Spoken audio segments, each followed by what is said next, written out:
Hi lovely people, my name is Layla. I moved to Seoul in August 2020. Welcome to my channel where I talk about personal development and my life in Korea. My goal is to make the journey easier for those of you who wish to follow this path. You can find me on Instagram for more day-to-day content. And for those of you interested in moving to Seoul this year or next year, I have exciting news for you coming at the end of this month. For the first time ever, I was able to visit Busan, the second largest city in Korea. I was able to vlog a little bit, so let me share with you some of the interesting things that I've seen, that I've done, and that I have found out. And because I like to talk about money on this channel, I will share with you how much the trip cost me. I traveled by train using KTX from Seoul to Busan. It took about 2 hours and 49 minutes one way. The price per ticket was 59,000 Korean won. So round trip, I paid 118,000 Korean won. From Seoul station all the way to Busan station, no one checked my luggage, my ticket, my identity. I got in and out of that train like I owned the damn place. Having lived in the US for about 15 years, I'm so used to security everywhere. So this feeling was so foreign to me. I was blown away by the trust Koreans have among each other. From the station, I took the bus to my Airbnb. I shared a studio with a friend, and the price per person was 80,000 Korean won for 3 nights.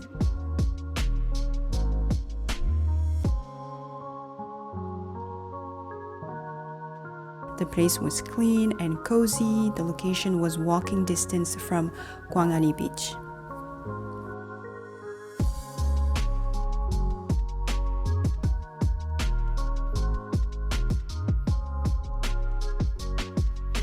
Although I went on a trip to Busan, I technically was not on vacation.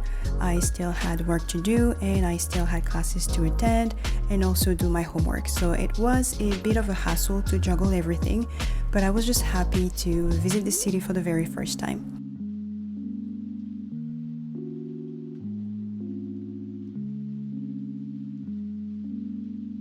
As you can see, the view is absolutely nice. We tried to catch the sunset several times to no avail, so that was quite funny.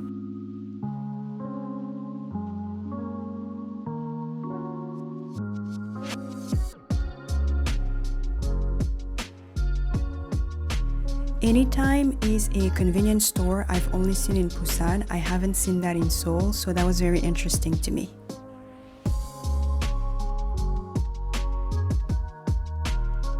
The Marina Bay in Busan is gorgeous in the evening and even more in the morning. My videos do not do it justice. Can you imagine living in those high towers? Imagine how beautiful the sunset and the sunrise must be. Granted, there are some storms in Busan that can turn quite scary, but still, it's a very beautiful place. Now, let me share with you what it's like to walk around the beach in the evening. It's mostly fun and safe, with people everywhere having a good time, taking pictures, playing with fireworks, etc.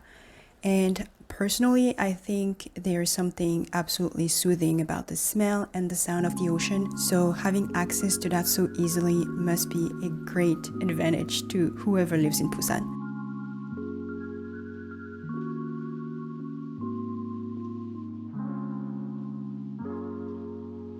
The next morning after class, I decided to visit the famous temple by the sea. I had seen so many pictures, I couldn't wait to take some of my own. To get there, I took the bus, which cost me 1,400 Korean won. The weather that day was great, so I walked from the bus stop all the way to the temple. It took around 20 minutes. I did not pay to visit the temple, it was free, which was amazing.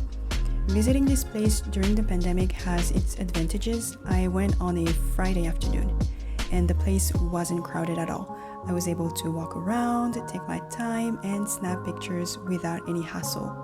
I've also noticed that real Buddhists do come here to pray, and it must be so awkward to be surrounded by so many tourists who are, let's be honest, only interested in taking pictures for social media. Well, I am guilty as well, so there you have it. On a beautiful sunny day, this place is gorgeous, as you can see. But when a typhoon hits the coast of Korea, which happens several times a year, this is probably not where you want to be. And so life is about, dealing with pros and cons. As long as you remain and stand firm, you will be all right. That was basically the personal reflection that was going through my mind as I was looking at this beautiful scenery. Alright, so besides enjoying the view, I was able to make a wish by throwing a coin in a fountain. And my wish was, of course, Korea related. And there's also a donation spot for whoever needs the gods of intelligence, I guess that's how I'm gonna call them, to help them during an important exam. So I donated money with the hope that my Korean studies will improve faster. Now, I am not naive to think that this will actually work, but that was my fun way of, donating money and thanking the place for the great visit I was able to enjoy.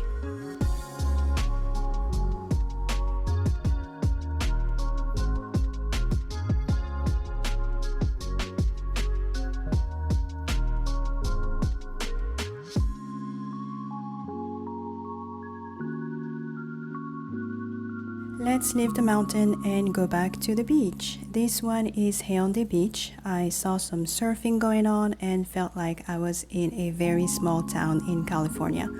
The wind over there was no joke. After walking around, we decided to visit a coffee shop. I wanted something more traditional and my friend found the perfect spot. I have to give her credit because she planned this trip from A to Z. I just showed up for it. As you can see, the view was beautiful.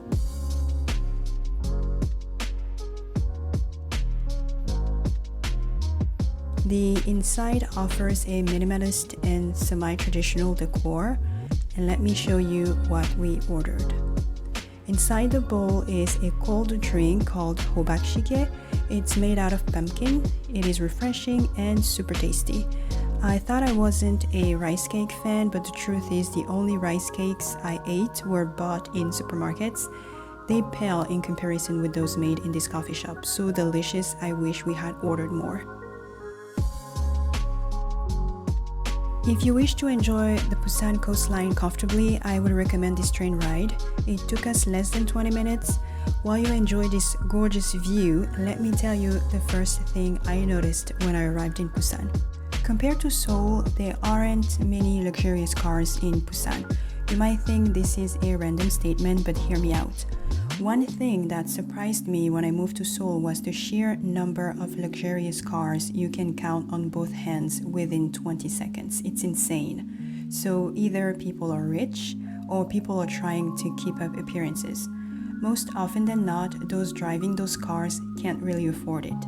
They just want to impress people since status is something that's very important in Korean society. It was refreshing to see that people in Busan could care less about people's perception, which brings me to my second observation. There is diversity among Korean people in Busan. Again, hear me out. I was on a train one time and 5 girls were lined up playing on their phones. When I tell you, I was able to see 5 different hairstyles, 5 different hair colors, and 5 distinctive outfits, I could not believe my eyes. Yes, Korea is an homogeneous society. However, in Seoul, you will soon notice that everyone dresses the same, wears the same hairstyle, etc. Following trends is very important. So sometimes I feel like walking around copycats. The girls in Busan, though, did not seem to care, and they had this nonchalant attitude about them. Mind you, I was only there for 3 days, but that is the impression I got right off the bat, and I am here for all of it.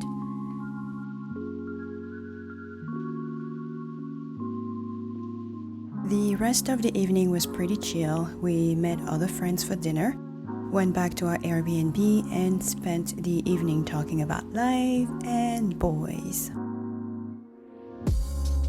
Another observation about Busan is regarding its population. I do not have any official statistics, but it seems like the population is older compared to Seoul. Near the beach and trendy spots, you can see a younger population. However, when you venture inside the city, its neighborhood, its market, etc., you tend to see more people in their 40s and their 50s. That was just my personal impression. The following morning, we visited Gukje Market. So why would you visit a local market? Well, for 3 different reasons. Number 1, you can do your groceries. Number 2, you can eat excellent food, and number 3, you can do some thrift shopping.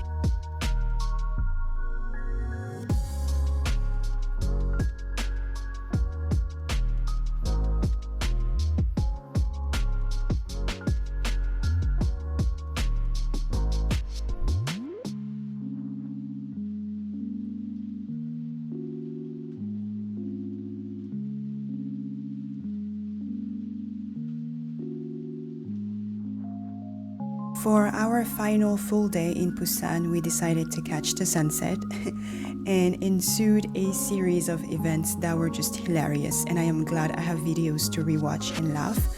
Anyways, we found this neighborhood at the top of a hill, hoping to catch the sunset there. We rode a very small bus to get there. The hills honestly were no joke. Finding the park with the panoramic view was challenging, but we did at some point. The wind was blowing and we had no sweater, so it was extremely cold. But with that being said, the view was worth it, so go ahead and enjoy.